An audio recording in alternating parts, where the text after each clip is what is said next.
Well, hey there, gang. It's Jim, And Christy. Jacobus with Your Marriage Matters podcast number 170. And, gang, we are just a couple of days away from Christmas. Babe, I know Christmas is one of your favorite times of the year. I do. You excited right now? I am.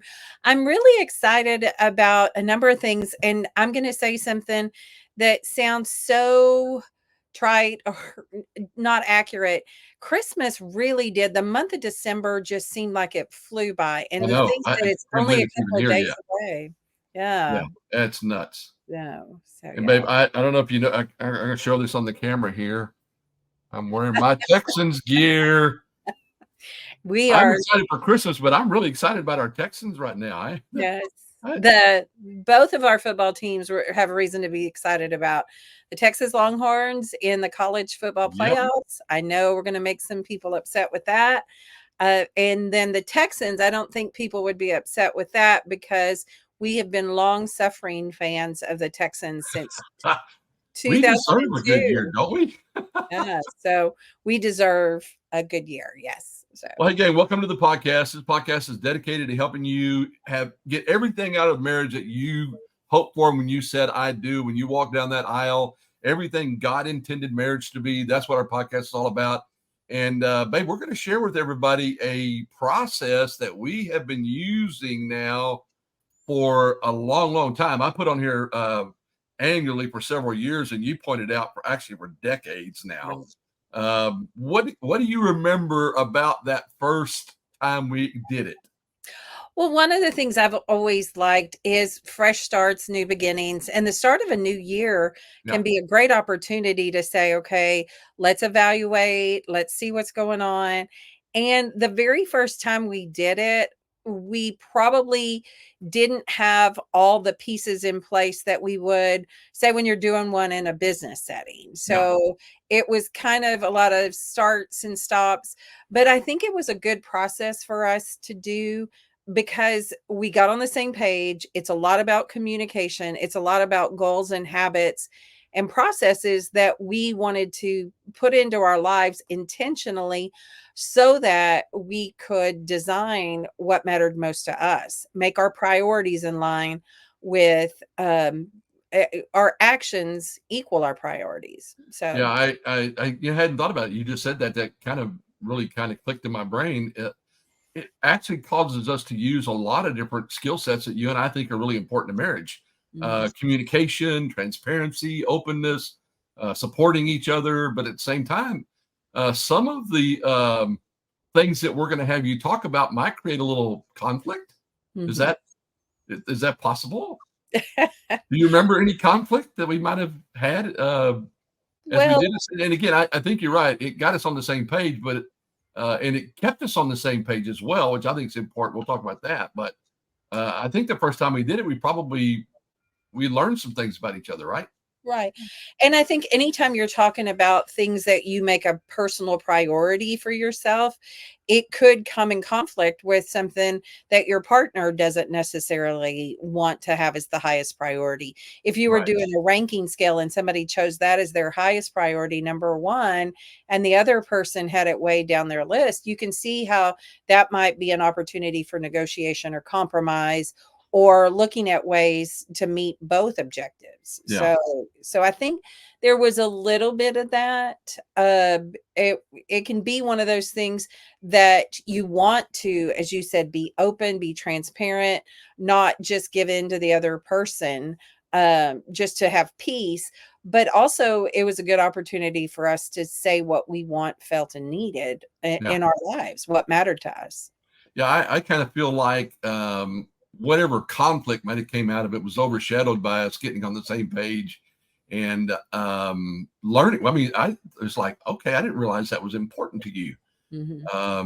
I just think there was so much good came out of it that whatever conflict we might have had was a little overshadowed. But the good Mhm. thing is, whatever we might have had a difference of opinion about, we actually got it out in the open, which I think is always good. So gang, we're going to ask you over the next 2 weeks. We're going to do 2 questions this week and 2 questions next week, and they're both weeks are equally important. So if by any chance you're picking up in week 2, go back and do week 1. There is a downloadable worksheet that you can get at yourmarriagematters.com/170, which is where the podcast will be. There'll be a downloadable worksheet for you there. You can also go to Your Marriage Matters Facebook group and download the worksheet there if you want to. But anyway, it's good for you to take notes on. There's actually going to be a lot of note taking that comes out of this. So we're going to ask you 4 questions, and we want you to ask yourself in a couple of different ways. Babe, I'm going to let you take the first one here. So what we were going to ask you to do is consider each of these questions as an individual, and then as a couple or as a family, because there's going to be different answers depending on what you want to do individually, or like I said, as a group. It can be just your immediate family or people who are impacted by the decisions as well. Yeah. So I think that's one of the things you want to consider is what matters to you, and then what matters in your household. Right. And then the other deal, we're going to answer them both personally and professionally. And again, maybe the first time we did this, Jason was actually involved, which I remember was so much fun. And so we had 3 of us answering individually and as a family unit. Okay. And then I think you and I did it also as a couple. And then we were doing personally and professionally. And by the way, we had Jason consider professionally to be as a student. All right. I think he was in high school the first time we did this. And so his profession was student and golfer, I think, probably at the time. So that's how he would respond to it all. And so that's again, we're going to do it individually and collectively, personally and professionally. And like I said, the first time we did it, babe, we did it as a family. And I remember at the place in Contiki and Rockport, we had flip charts. It took us a couple of days to do the whole thing. Again, we don't want to scare you off. Again, we were wholeheartedly all into this with flip charts, and we had notepads. And babe, I just remember it was a lot of fun. All right, I had such a great time doing that, and then I've enjoyed doing it every time since then. But it can be difficult for sure. And that's why in some ways, so that it can be streamlined or individualized for you, what matters in your relationship, what matters to you. It was great because I think anytime we get to know those people that are closest to us, anytime we get to know their wants and their dreams, I think that is the fun part. I think that maybe we went down a few rabbit trails and kind of got off subject. So that's why we've tried to streamline it and make it really the things that are impactful and meaningful and questions that you want to know. Yeah. Well, and again, the first time we did it, we had to dig so much stuff up, and as we were processing through it. But once you get all that down, and like you said, that about each other, what my goals are, what Jason's goals were, I know what yours were. It just got easier after that. So, gang, here is the first question, and babe, I'm going to let you take this one. Okay. So, question that we want to start with is what's working and how do we do more of it? What is it in our lives that we considered, working, successful, things that add value to our lives and our days? And I think that's the best starting point. So what would that be for you in this and right now? What would you say to that? I think one of the things that worked for us in 2023 and what we want to continue to do is our situation with travel.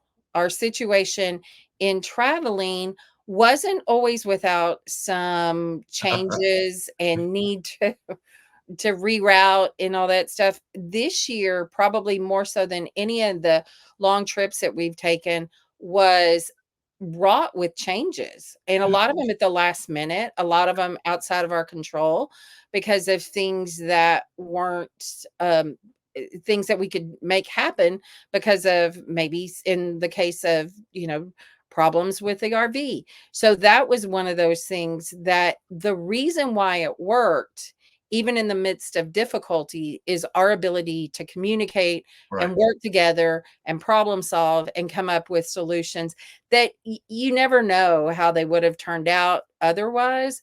But the fact that we had to be able to problem solve in a very short period of time, work together, not blame the other person. There was nothing to blame the other person for. I think is an aspect of travel and flexibility that worked well for us. Yeah. So what are your thoughts on that? Well, yeah, I think the fact that we did have the last trip was just like one change right after another, probably more in one trip than we had in all the other trips we've ever taken. But Mhm. part of the reason I think it worked well is because we were on the same page to begin with. Like Mhm. we have criteria for where we stay. It's got to be big enough for our 44-foot toy hauler. It's got to be welcoming to dogs because Marnie travels with us, and it's got to be safe.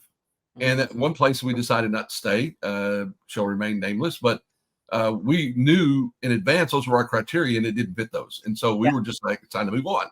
yeah. And so I think a lot of what works there is the fact that we're on the same page when it comes to what the criteria is and what we want to get out of it. And Right. then sometimes, like you said, it just presented a challenge. We had some repairs that needed to be done to the RV. We lopped off an entire week or 10 days of travel that was going to take us through Wisconsin, and we had adapted to that. And I just think a lot of it has to do with, like I said, great communication, but also, one of the things we talk about so important is shared vision. Mhm. So I think shared vision helps us make those decisions a lot better. And we'll be talking about that a lot in 2024 in the podcast. So Right. I know I'm going to say this, and I'm just going to, you probably wouldn't say it yourself, but I'm going to tee it up for you. I know one of the things that's working well is being here where we can take care of your mom and dad. Right. And one of the things I was just going to add, and in both situations, this is true. Just because something works doesn't mean it's easy, but it proves to us that we can do hard things. We Yeah. can manage multiple challenges that come our way. And a lot of times that's the proof that something is really working is Mhm. you invest in the situation. And like you just said, bless her heart, both of my parents this year have had multiple health challenges, and because of my role as a nurse, it is so much easier for me to be there to help them navigate rather than worrying about them in situations that for people is difficult who don't have a Yeah. background in healthcare.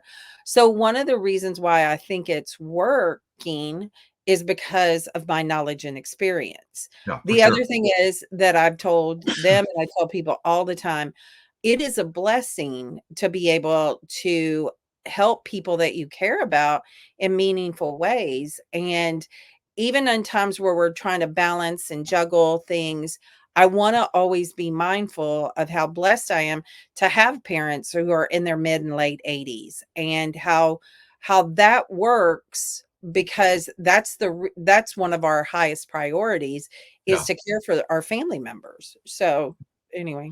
Yeah. And when I think about what's working right now from my perspective, and actually, we're so integrated in what we do right now. What works for you is working for us. What works for me is working for us. But we are right now. We're in Aransas Pass, Texas, at Southern Oaks RV Park in a gated RV community. Oh, sorry, baby, I just couldn't help myself. There's a joke behind that. We'll share that with you somewhere in the next couple of weeks or whatever. But we have a beautiful casita here that looks out over a lake, and sun goes down. And babe, I mean, we've been together almost 37 years. Valentine's Day, Mhm. almost 37 years, and this is the most peaceful, most calming place I've ever lived. And so what's working for us is this casita that we bought back in May, and we got it all fixed up, and we got back here. We had a few things to do, but it's pretty much locked in right now. And pickleball this morning and everything. Babe, I don't know that. I mean, you know me as well as I know myself. Have you ever seen me any happier or any more content than you do right now? I I think there's a lot to be said for the environment that we're into and the fact that we just appreciate, how there's so many things in alignment in our lives. Yeah, So, yeah, I think this is the most peaceful that I've seen you, in a long time too. yeah, yeah. And again, thought you were going to just dodge the question altogether there for a second. So but here's what I'll say is, and again, what's working for us is that in mid-May we're going to head out, and we believe our trip this year is going to take us to the Canadian Maritimes, Mhm. which, babe, I can't wait for that. Last year when we were here and it got close to time to leave, I was like, "Yeah, I love this place, but I'm ready to go." Mm. And so I think part of what's working for us is we've got a great rhythm right now in Mhm. what we're doing, and that we're here for about 4, 5, 6 months. We're on the road 4, 5, 6 months. And I think that's working for us. And I think we just need to continue to repeat that and refine it and take advantage of it. We're already starting to do stuff like we had a big pickleball party here the other night, taking advantage of the area and our friends. And we had George and Sandy over for dinner last night. The Waits, good friends of ours that just came in from Michigan. So I just think there's a lot of stuff going on that's good for us. But gang, here's the deal. All right. We want you to have your best year ever. That's what we want you to have. So your conversation is going to be around what's working for you. All right. What is working for you personally? All right. Is it at church? Is it small group? Is it work? Is it what is going on? But here's what we want to dig into. Why is it working for us? Why Mhm. is it working? Because if we understand what's working and why it's working, we can answer the rest of that question, which is we can do more of it. All Mhm. right. And baby, we're just going to keep doing more of what we've been doing because I really, like I said, I feel like it's working. And there's a lot of other things we can talk about as well. Um, but again, we have a weekly meeting. We talk about stuff. So we're touching base every week. And then we ought to do a podcast around the weekly meeting because that's so valuable, I think. Mhm. Definitely, yes.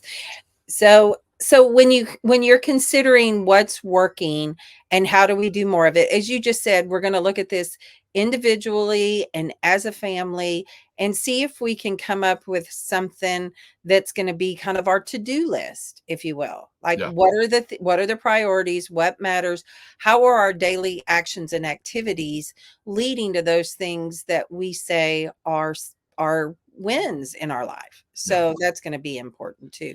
Absolutely. So I'm going to take Q2. Maybe this is that's why you did one. I'm doing two. This is my favorite question, and the reason I love this question is because when we are brutal about answering this, it creates more margin in our lives, so we can do more of question number one. You said it a while ago when we are prepping for this. If you say yes to one thing, you're saying no to something else. And so question number two is what's not working. All right. Question one is what's working and how do you do more of it? Question number two is what's not working and how do you get rid of it or make it work? All Mhm. right. And when we say not working, I think the first babe, I want everybody to think about is we don't do many things in our life that we don't enjoy, that we don't love. And when I say not working, it just means that it doesn't bring as much return on investment for the time we spend as all the other things that we're doing that we love or we want to do more of. And so Mhm. when we get rid of things out of our life that aren't working, it creates margin for us. Okay. Right. And I've always think about, and don't laugh at me, sweetheart, but if you remember when I bought that Fender guitar and the amplifier, and I've always loved lead guitar players, for rock bands, and always fancied myself a lead guitar player. And so I got that thing, and and it sat over there, and it got dust on it. And when I would use it, you and Jason bought me a headset that I had to use because y'all couldn't stand hearing it through the house when I was trying to learn. Yeah. Okay. Yeah. But anyway, but one year I was just looking at it sitting there and I go, okay, that's just a waste of money sitting there gathering dust. And so my first thing to do is to try to make it work. All right. If you remember, I took lessons. Okay. I took guitar lessons and I was going every week. Well, if you've ever taken guitar lessons or piano lessons, what you've got to do is practice. Well, I was spending money on lessons and not practicing. And so a couple of months later, I finally gave it up and said, okay, this is flat not working. All Mhm. right. And we gave the guitar and the amplifier and everything that I had, all the books and everything, we gave it to Shared Dreams, Mm. uh, where they had a music program. And the cool thing was that some high school kids got to really take benefit of that. So Mhm. that was one example of things that aren't working that we decided to get rid of. No more dust collecting, no more you and Jason have to put up with, ugly sounds coming from the guitar. But we don't have a lot of things that aren't working in our life because we've been diligent through the years about things that aren't working. I mean, can you think of anything right now that, for Well, you that's working or what I do you th got going on? I think there's 2 things that come to mind for me. One of them is I need to take better control of my schedule at work, particularly. I Okay. need to be very judicious in the use of my time because I think there's so much value that gets lost because time is so precious if I'm not very judicious in the use of my time. So when I set a schedule, keep it at that. The second thing is, and this came from a conversation I was having with my mom. My mom loves Facebook, and she loves it Uh-oh. for not only the reasons of connectedness with friends and family, but she likes watching the videos and seeing recipes and everything. And it's amazing of how much time can be spent doing that. I'm not going to say that's wasted, or I'm not going to say that's not working, but one of the things for myself is if I am going to do that, I want to be intentional about the time that I use. And I can find myself what's not working for me is using that as almost an escape, or using that as a way to um, have some downtime, Yeah. and which isn't necessarily wrong. It's the timing that I want to take better control of and Gotcha. everything too. So I think for me, on the to don't list is be very intentional about the use of that, because you can get into scrolling through that, and before you know it, 30 minutes or an hour is gone. And I want to be more productive with my important time because it lines up once again with what is working Yeah. and what I do want to spend time with, which is our priorities, our friends, our family, and things like that. So Okay. that's what So, I would. so I just thought of something there, and you're the counselor, so I'm going to throw this question at you. As our couples are out there working on this individually and collectively, and we'll just put it on our table. Do I get to tell you what's not working for you? I think a lot of times that's good. One of the things I have always wanted to do is at the start of the year have couples work on goals together with a third party or an intercessory or a mediator, kind of sit there and go, yeah, because who knows the impact of my actions better than you? I Yeah. don't think I want to get in the habit of people telling the other person what they should or shouldn't do, what's working or what's not necessarily working. But when I say what I want to do, I want to eat healthier, I want to eat less processed foods, I want to do certain things, I want to give you the accountability to hold me to what I've said is working, Yeah. not for you to take over and become, the boss of me or Yeah. whatever. But I think that's when we share that with somebody else, what's not working, we give them the opportunity to say, hold me accountable, hold me to the standard I've set for myself, because this is what I've said I want to do. Yeah. So that's my thought on it. Yeah. I was actually, as you were saying that, because again, we've been working with couples for a long, long time, babe, and we know that there's going to be somebody out there that's going to take this process and they're going to abuse it by saying, "Oh, by the way, what you need to stop doing is playing golf on Saturdays," right? And Mhm. then that's not what this is all about. Um, what it would be helpful would be is if I ask you, and again, we're so well integrated, and I not okay, please understand we're not perfect. That's not what I'm saying, but we communicate consistently about what's going on in our marriage and in our lives. That there's not much that comes up, but maybe a good question is, and we should add this in the future, is, babe, do you see anything in my life that you feel like isn't working that I need to think about? Mhm. Right? Not you tell me what I don't need to do, but for me to be open and have the humility to say, babe, is there anything that's going on in my life you feel like I need to think about or look at? And does that make sense to you that would be a good way to do it? I I think I would want the ability to say, uh gently and softly, here's some things that help you become what you've said you want to be.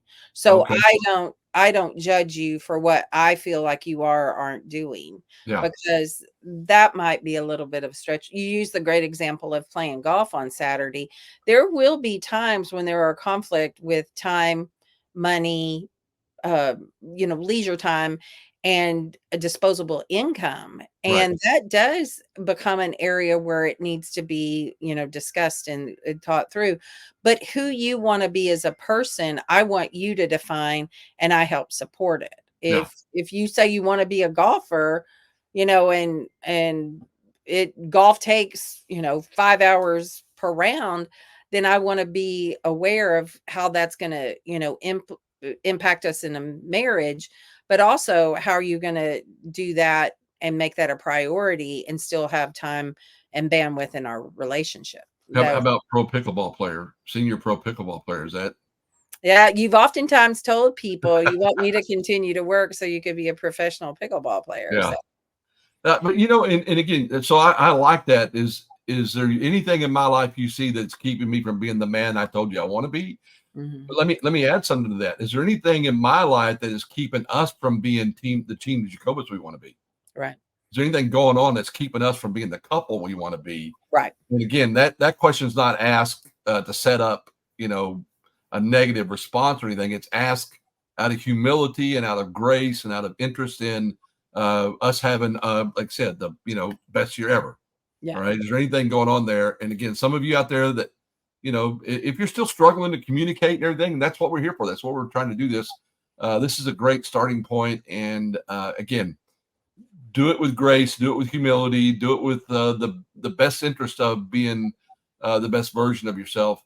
Babe, I was actually just sitting there thinking, one year we got rid of a motorcycle, a boat, and uh, a Condo. condo in 90 days because we wanted to get better control of our finances, and it created more financial margin for us. And I think that's as difficult as it was, and it was hard for me, the motorcycle and the boat. For you, the condo. Mhm. Okay, you didn't mind the motorcycle going away. You might have minded the boat a little bit, but you Yeah. really didn't like the. But that was such a great decision for us, and we made the decision together. And so, Mhm. gang, that's what this is all about. All right.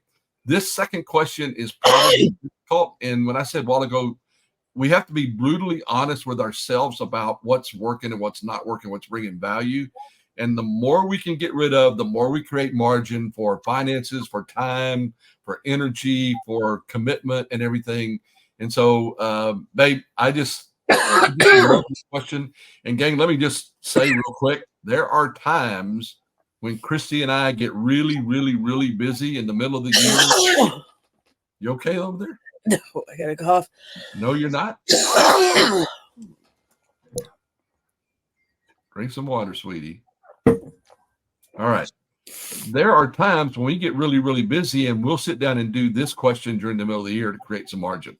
And we've done that on a couple of occasions. So it's a great question right now, but it's a great question for the middle of the year as well. So what's working and how do we do more of it? And what's not working and how to get rid of it or make it work? Those are our two questions. So here's some resources for you. Okay. You can go to yourmarriagematters.com. That's our website and everything. We've got all kinds of resources there for you. But if you go to yourmarriagematters.com/170, you can download the worksheet. We have a Your Marriage Matters Facebook group. We would like you to come join us there. You can go join us on Instagram at Team Jacobus. We're going to be doing a lot on Instagram this year. I'm trying to learn how to take great advantage of that. You might even see, babe, some TikToks coming out of Team Jacobus.